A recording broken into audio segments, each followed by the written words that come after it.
The show for today. The topic is the Methodist Church and higher education, and we're talking to Dr. Cynthia Hobson from Nashville as an administrator at the Board of Higher Education. Is that right, Doctor? At the Board of Higher Education of the United Methodist Church, even though what we'd like to talk about now is the church before it became the United Methodist Church and higher education. Let's talk about it from that perspective. John Wesley, the founder of Methodism, put great store on having an educated clergy, and he thought education was something that should be available to all people for the public good, because he felt like if people had an education, they could make better choices, and certainly he was right about that.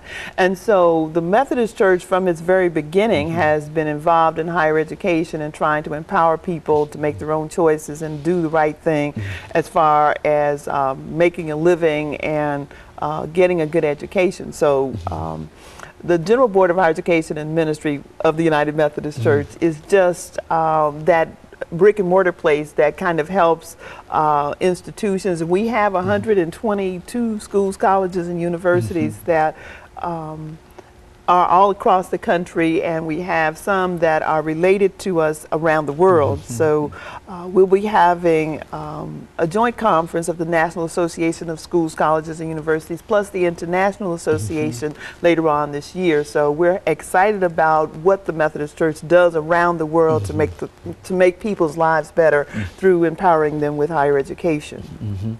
And so the church has long been involved in higher education, and it's nothing new to Methodists, but now in a real sense, what are some of the challenges that, you know, and I think that you mentioned that this board is going to have to meet. What will be some of the issues that you'll probably deal with at this conference of all of the members of churches, various institutions? They'll be looking at higher education around the world, of course, but then they'll be looking at poverty and civil rights. I think John Siegenthaler is scheduled to speak to the youth, and Dr. James Laney, who is the former president at Emory University. So we've got people coming from around the world who will talk about the issues in their particular areas and how they will relate to where we are today as we try to move people forward. One of our challenges with higher education these days, especially with our denomination, is helping local church people understand that it's important that they invest in the lives of young people, and certainly second career people, but especially young people, and help them discern what their talents and gifts are as maybe an offering for ministry.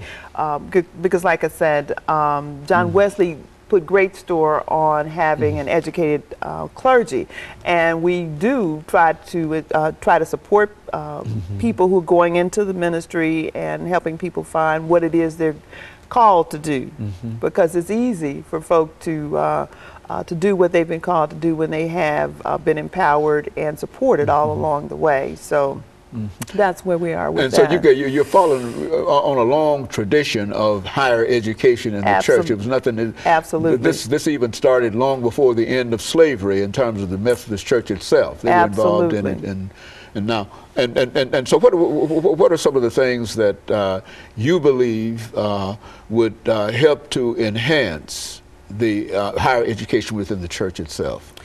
I don't think we talk enough about higher education in the local churches, because I think we take what happens down the street at the colleges for granted. We don't quite always build a bridge from place A to place B. And one of the challenges continues to be helping people find that something, as I mentioned before, that calling that they have, and then being empowered to be trained to do a good job at that. We have clergy who will be retiring in great numbers in the next few years, and finding people to replace them.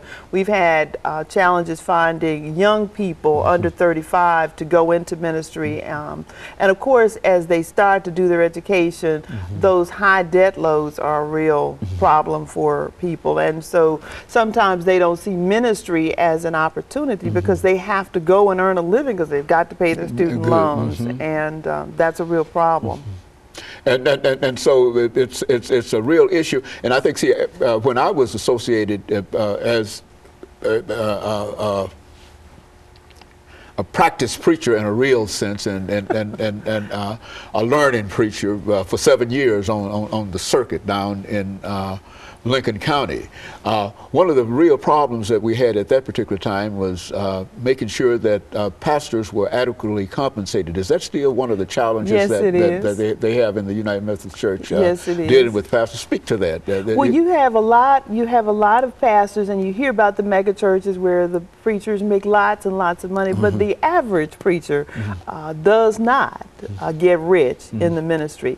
And I don't think the average person goes into ministry to make money. They go into it because they feel like they have something to offer, and God has called them to do ministry in all kinds of settings. We have chaplains and people who serve in prisons and in the military and things like that. So once they can ever find that niche, that place where they find their greatest calling, then I think they I don't want to say throw money to the wind, because they do have to support their families, but they do understand that there is satisfaction that comes from doing a good job in submission to what God has called them to do.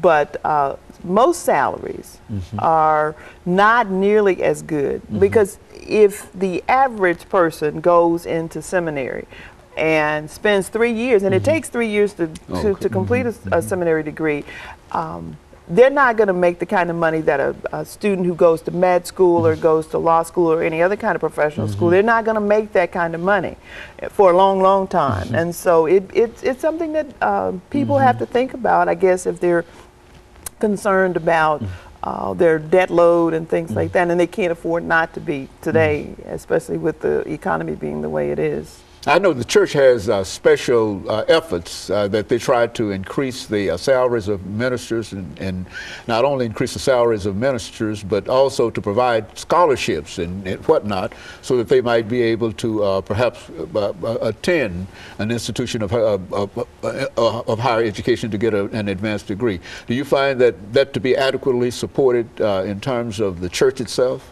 Well, today it's in pretty good shape. We have the Ministerial Education Fund that supports the seminaries and annual conferences, so that they can support ministers as they're trying to go to a seminary and get the training that they need. So we have an Office of Loans and Scholarships too that also helps students to be supported as they go along. But now you also have a real interest in a special fund, and that's the Black College Fund that we want to talk about during the last part of this show for today. And of course, we'll be back with our audience following this very, very short commercial break.